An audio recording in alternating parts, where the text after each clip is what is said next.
올해 저희 교회 표어가 오로지 기도에 힘쓰더라입니다. 그래서 오늘은 말씀 제목도 오로지 기도에 힘쓰더라 이 제목을 가지고 우리가 한 해 동안 하나님께 마음을 다하여서 힘써 기도하길 바라고 또 응답받는 한 해가 되길 바라며 이 말씀을 함께 나누겠습니다. 우리가 사도행전의 말씀을 쭉 묵상하다 보면 예수께서 공생애 가운데서도 제자들에게 끊임없이 하셨던 일이 가르침이셨어요. 말씀을 가르치셨어요. 예수님께서 십자가에서 죽으시고 부활하셔서 40일 동안 제자들과 함께 있을 때 예수님께서 행하셨던 일은 하나님 나라를 가르치셨습니다. 말씀을 가르치셨어요. 그리고 이 제자들이 어떻게 살길 원하셨는가? 땅끝까 이르러 증인이 되길 원했습니다. 복음의 증인이 되길 원하신 것이죠. 그렇기 때문에 저와 여러분도 증인이 되셔야 돼요. 복음의 증인, 가정에서도 우리가 속한 일터에서도 어느 곳에 있든지 우리가 복음의 증인이 돼야 됩니다. 근데 복음의 증인이 되기 위해서는 가장 필요한 것이 우리의 능력이 아니라 성령의 능력을 힘입어야 됩니다. 그래서 성령의 충만함을 우리가 구하셔야 되는 것이죠. 사단은 우리가 바르게 살지 못하고 또 이웃에게 복음을 전하지 못하기 위해서 여러 가지 유혹과 또한 핍박으로 다가올 때가 많습니다. 그렇다면 우리가 어떻게 복음을 증거할 수 있을까? 날마다 성령의 충만함을 입어야 됨을 보게 됩니다. 그 성령의 충만함을 입는 비결은 다른 어떤 것이 아니라 기도했다 이것을 말하고 있어요. 오늘 우리가 1장 12절부터 14절까지 읽었는데 기도하지 않았던 자들이 이제 기도하기 시작합니다. 그 제자들이 기도하기를 시작해요. 며칠 동안 기도했을까? 이들이 10일 동안 기도했습니다.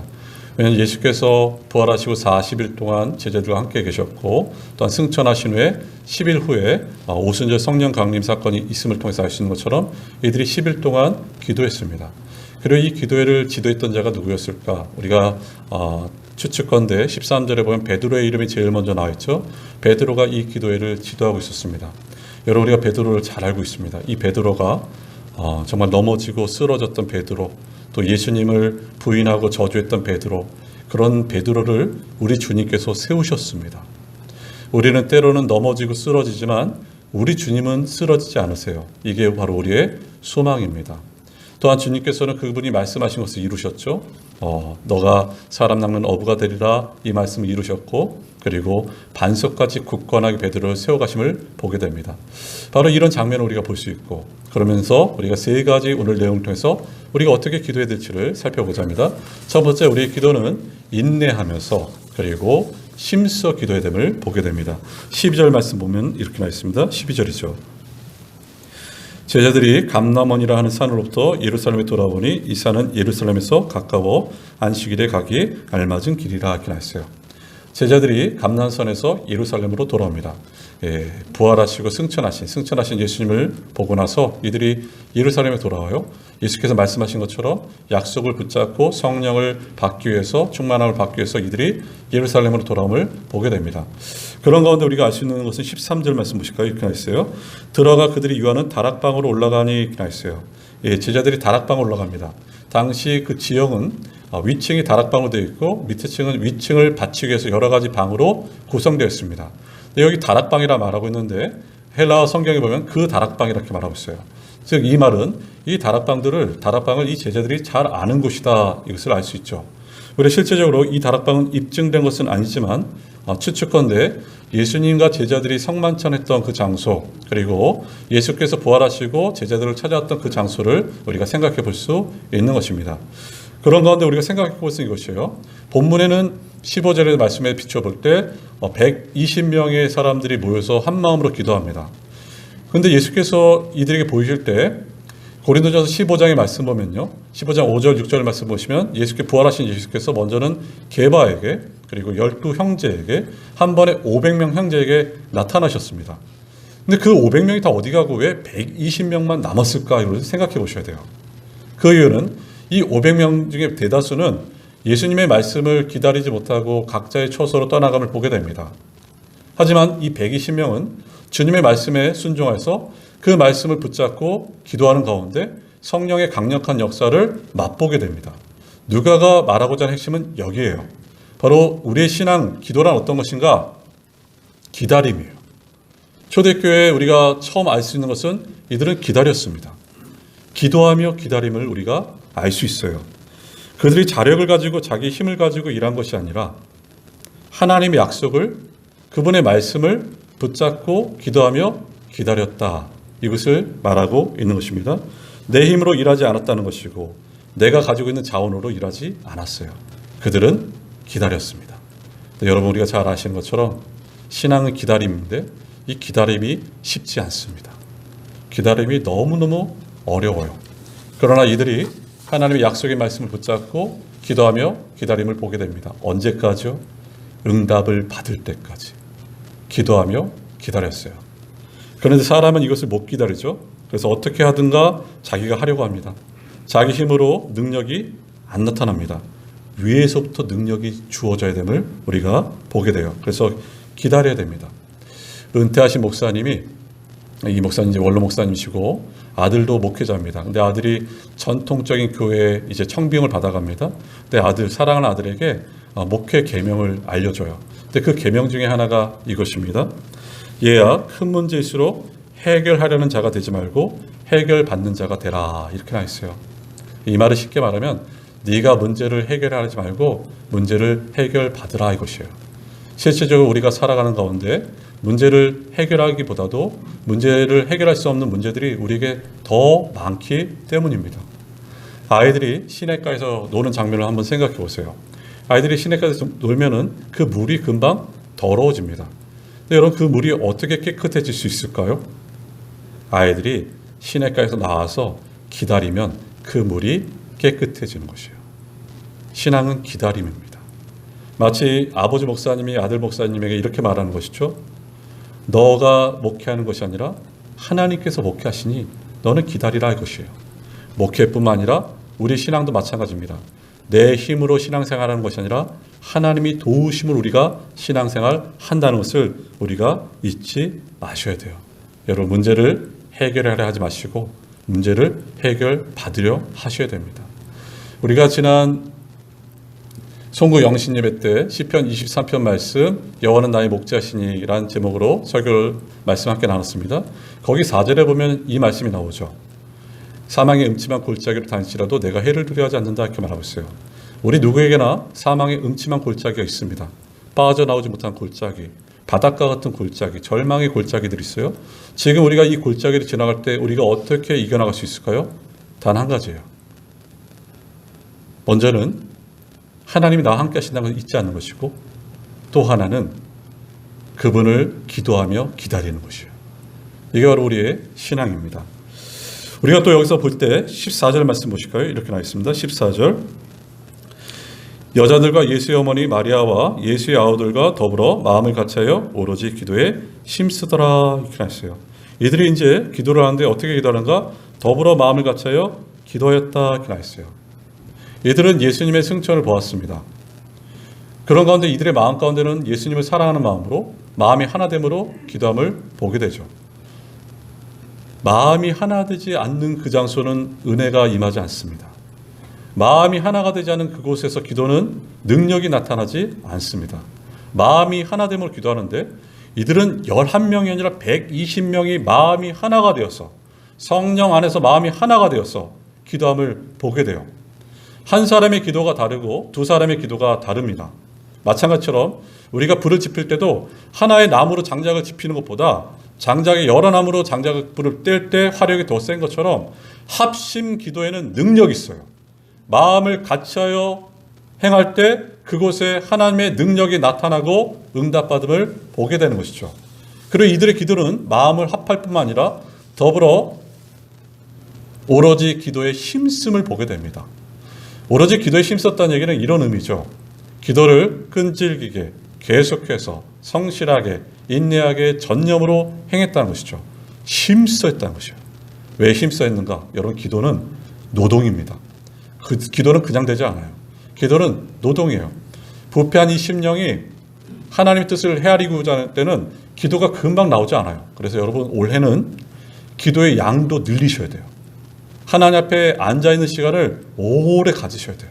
하나님 저 왔습니다 하면서 기도의 시간을 가지셔야 돼요. 이들이 오로지 기도에 힘씀을 보게 됩니다. 사도행전 말씀을 묵상하다 보면 사도행전은 28장으로 되어 있습니다. 근데 기도하라는 말이 32번 등장해요. 얼마나 많이 기도의 내용이 나온지 모릅니다. 우리가 잘 아는 것처럼 사도행전의 첫 번째 이적 사건, 안진뱅이가 일어난 사건, 어느 때 일어났습니까? 우리가 사도행전 3장의 말씀 보면은 베드로와 요한이 성전에 아침 9시에 기도하러 갈 때 이런 일이 벌어진 것이에요. 기도에서 나은 것이 아니라 기도하러 갈 때도 이런 일이 나타난 것이에요. 사도행전 4장의 말씀 보면은 복음을 전파하는데 고난이 옵니다. 환란이 와요. 근데 이들이 기도합니다. 그 기도의 내용은 이 환란과 고난 가운데서도 하나님의 복음이 전파될 수 있도록 기도하고 있어요. 기도는 환란과 고난을 이깁니다, 여러분. 사도행전 6장에서는 우리가 세번역 성경에 보면 이렇게 나와 있습니다. 그리스어 말을 하는 유대인들과 또 히브리어 말을 하는 유대인들과 다툼이 일어나요. 그 이유는 그리스 말을 하는 유대인들의 그들의 가부가 구제에서 빠졌기 때문에 다툼이 일어납니다. 근데 사도들이 어떤 대책을 내세웁니까? 이렇게 말하고 있어요. 거기 보면은 우리가 기도와 말씀에 헌신하자 이렇게 나와 있어요. 그러니까 기도입니다, 기도. 사도행전 10장에서도 베드로가 고넬료 집안에 가서 복음을 전할 때 성령의 강력한 역사가 일어납니다. 어떻게 이런 일이 일어났을까? 베드로가 지붕의 다락방에 올라가서 기도할 때 황홀경에 하늘로부터 3가지 환상을 보게 되는데 세 번의 환상을 보게 되는데 이 환상을 통해서 하나님께서 말씀하신 것은 이방인의 이제 복음이 열렸다는 것을 말씀하고 계세요. 내가 깨끗하다는 것을 네가 부정하다 할 수 없다 하면서 사람들이 올 것인데 그 사람을 따라가라 이렇게 말씀하고 있고 더 나아가서 고넬료도 기도하는 가운데 하나님께서 천사를 통해서 베드로를 청하다 이렇게 말하고 있어요. 이방인과 유대인이 복음과 복음이 어떻게 만나게 되는가? 기도할 때 만나게 돼요. 기도할 때. 사도행전 12장에서도 이제 교회가 핍박을 받습니다. 초반에는 유대인 지도자들에서 핍박을 받고 그 후에는 정치적인 핍박을 받게 돼요. 그럴 때 이들이 한 일이 어떤 것입니까? 세상은 이런 모든 내용은 교회를 핍박할 때 교회가 할 수 있는 일은 다른 어떤 것이 아니에요. 이들이 간절히 기도했더라 이렇게 나와 있어요. 간절히 기도했더라. 사도행전 16장에서도 우리가 잘 아는 것처럼 빌립보 감옥의 간수와 그의 가족들이 구원받습니다. 근데 여러분 그거 아십니까? 우리가 잘 아는 것처럼 이들이 어떻게 구원받는가? 항상 구원받는 사람과 구원받는 가족에게는 누군가 저들을 위해서 기도한다는 사실을 잊지 마셔야 돼요. 바로 기도했다는 것을 보게 됩니다. 우리가 첫 번째 사실을 통해서 알 수 있는 것은 기도는 인내하며 기도하며 기다리는 것이고 기도는 마음을 같이하여 힘써 기도하는 것을 보게 되는 것이죠. 그럼 두 번째, 기도는 어떻게 해야 될까? 기도는 하나님의 말씀을 붙잡고 기도하는 것입니다. 이들이 이렇게까지 기도할 수 있었던 이유는 단 한 가지입니다. 우리 주님께서 너희가 기다리라. 성령이 오심을 기다리라. 성령의 충만함을 기다리라. 그 약속의 말씀을 붙잡고 기도함을 보게 돼요. 바로 우리의 기도는 주의 말씀 붙잡고 기도하셔야 돼요. 우리가 잘 아는 마태복음 7장 7절에 이렇게 말하고 있잖아요. 한번 보실까요? 구하라 주실 것이요 찾으라 그리하면 찾아질 것이요 문을 두드리라 그러면 열릴 것이니 이렇게 나와 있어요. 인생 가운데 살아가는 가운데 여러 가지 문제와 난제를 만날 때가 참 많습니다. 그럴 때 우리가 할 수 있는 것은 기도예요. 근데 기도할 수 있는 힘이 뭐냐 이것이죠. 기도할 수 있는 힘은 말씀에 있어요. 이 말씀 붙잡고 다시 하나님께 구하고 찾고 두드리며 나가는 것이에요. 예레미야 33장 3절에서도 이렇게 말합니다. 너는 내게 부르짖으라 내가 내게 응답하겠고 내가 알지 못한 크고 은밀한 일을 내게 보이라 말씀하셔요. 때로는 우리가 기도할 수 없고 기도의 줄을 놓치고 마치 예레미야처럼 시위대 감옥 가운데 있을 때 낙심과 절망 가운데 있을 때 하나님께서 그 예레미야에게 찾아가셔서 내게 부르짖으라 말씀하신 것처럼 때로는 우리가 기도할 수 없는 그 상황 가운데 있을 때 이 말씀이 내게 부딪힐 때 우리는 다시 기도할 수 있는 것입니다. 바로 기도예요. 기도. 말씀 붙잡고 기도하는 것이에요. 요한복음 17장 17절에 이렇게 말합니다. 그들을 진리로 거룩하게 하옵소서 아버지의 말씀은 진리니이다 이렇게 했어요. 우리는 구별된 자입니다. 우리는 거룩한 자예요. 세상과 우리는 다른 자들이에요. 교회가 교회다울 수 있는 비결은 어떤 것인가? 진리, 말씀에 있다는 것을 놓치지 마셔야 돼요. 말씀이 내 안에 가득 차면 죄악을 이길 수 있습니다. 이 진리의 말씀 붙잡고 기도하는 것이에요. 성경은 또다시 말하고 있어요. 디모데전서 4장 5절 말씀에 하나님 말씀과 기도로 거룩하여 짐이라 이렇게 했어요. 하나님 말씀과 기도가 우리를 거룩하게 합니다. 신앙의 가장 중요한 것은 어떤 것인가? 하나님과의 바른 관계입니다. 하나님과의 바른 관계를 맺기 위해서는 하나님을 아셔야 돼요. 네, 하나님께서 그분을 아시기 위해서 우리에게 주신 방편이 어떤 것인가? 말씀과 기도입니다. 하나님은 우리와 함께하길 원하시고 친밀하게 하기를 원하셔요. 근데 그 친밀한 도구가 어떤 것이냐면 바로 말씀과 기도다 이렇게 말하고 있어요. 이 말씀을 통해서 하나님은 우리에게 오셨고 이 기도를 가지고 우리는 하나님께 나갑니다. 이 말씀을 통해서 하나님은 그분의 성품과 그분의 뜻을 밝히시고 우리는 이 기도를 통해서 우리의 마음의 소원을 하나님께 아뢰입니다. 말씀과 기도로 하나님 뜻을 분별할 때 우리는 철저히 순종할 수 있는 것이에요. 바로 말씀과 기도예요.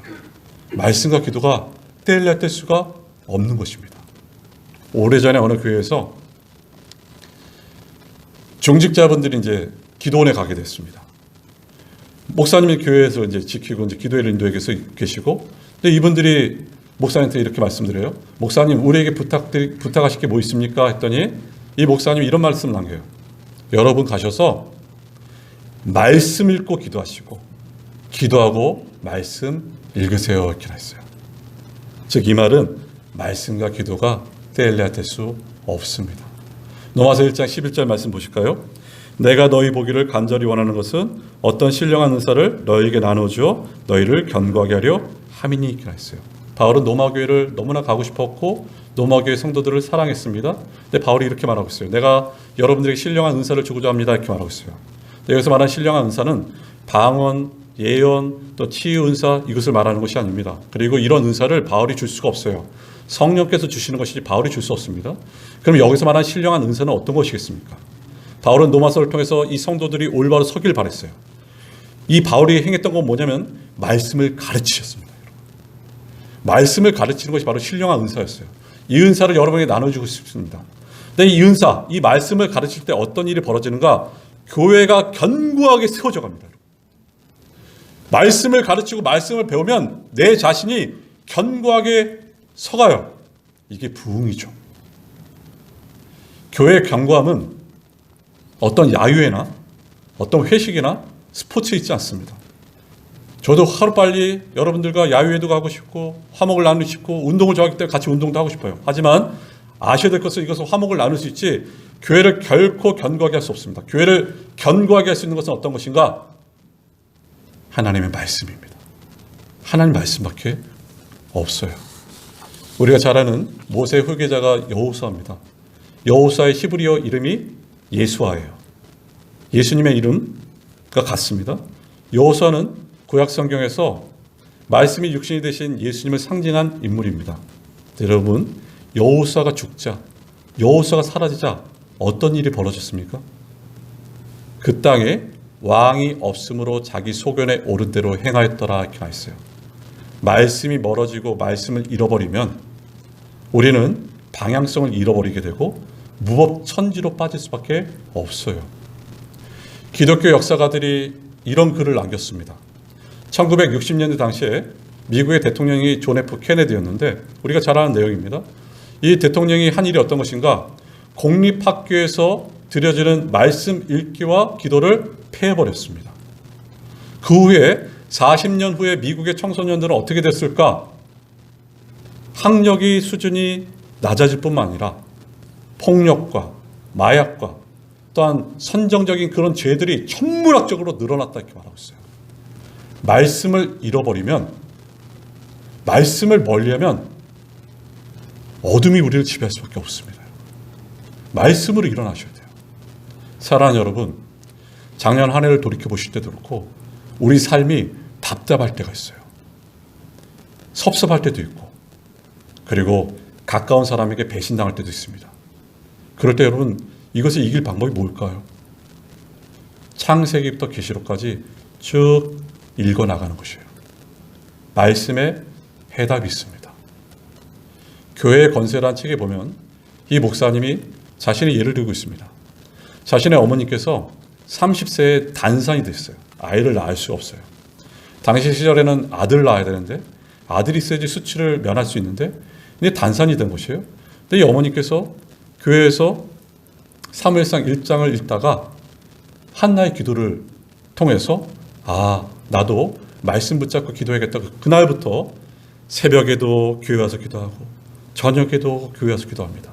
지금처럼 가로등이 있는 것도 아니고 그 어둑어둑한 그 시골길 1930년대 그때 그 길을 걸으신 거예요. 그러면서 새벽에도 저녁에도 기도하는데 꼬박 10년 만에 하나님께서 응답 주셔서 아들 낳게 하셨는데 그 아들이 이 목사님이셨어요.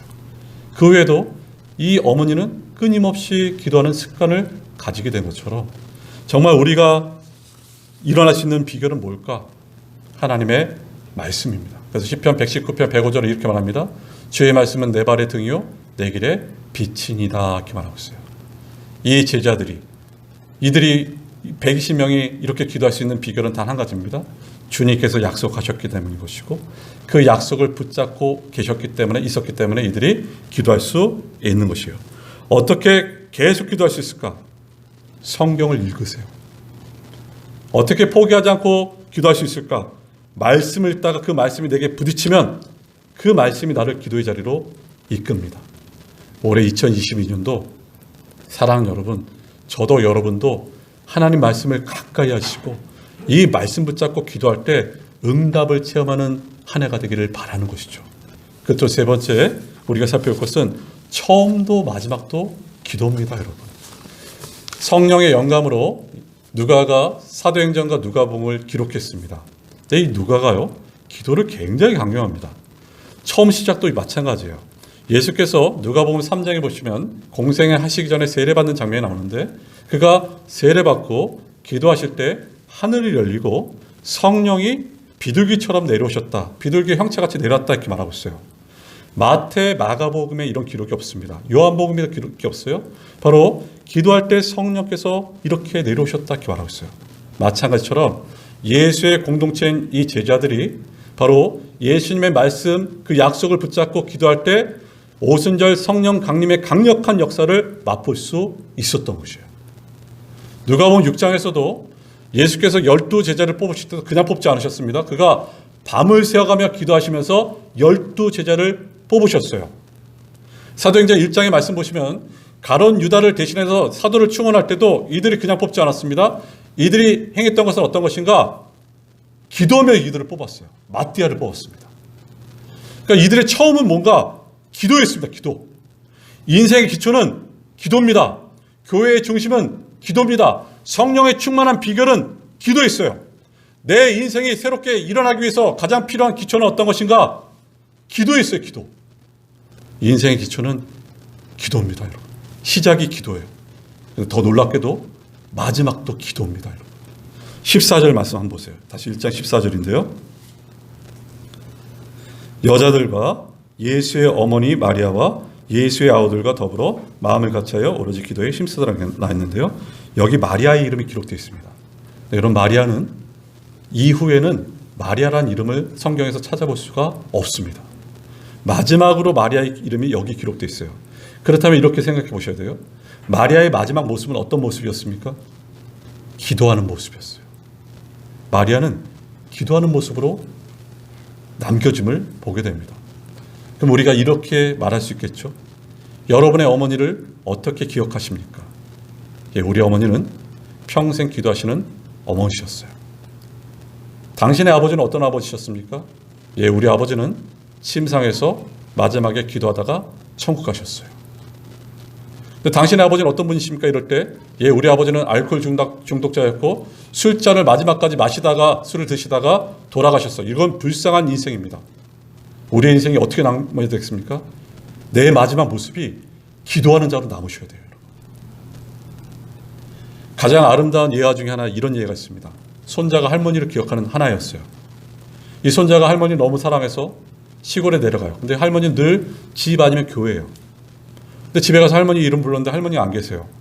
교회 가봤더니 할머니가 무릎 꿇고 이렇게 계시는데 그 마룻바닥에 무릎 꿇고 기도하다가 천국 가셨어요. 이 손자에게서 그 할머니는 어떤 이미지로 남겼는가? 우리 할머니 기도하다가 마지막에 천국 가셨다, 이것이에요. 마리아의 마지막 모습은 기도하는 모습이었습니다. 예수님의 아우들의 모습들, 기도하는 모습이에요. 예수님의 아우 중에 야고보 선생님이 있죠. 야고보서를 쓴. 근데 야고보 선생님은 초대교회 지도자였습니다. 그가 얼마나 많이 기도했냐면 낙타 무릎이라 이렇게 말하고 있어요. 근데 이 야고보 선생님이 생전에 예수님 믿지 않다가 부활하신 예수님을 만나게 되고 그때부터 예수님 믿게 돼요. 근데 얼마나 많이 기도한지 모릅니다. 낙타 무릎이 될 정도로.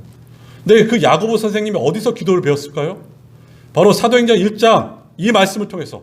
사도행전 1장 이때 마음을 갖춰요. 오로지 간절히 기도할 때 그 기도를 통해서 기도를 배운 것이에요. 바로 기도입니다, 여러분. 목회자로서 가장 아름다운 모습이 어떤 모습일까?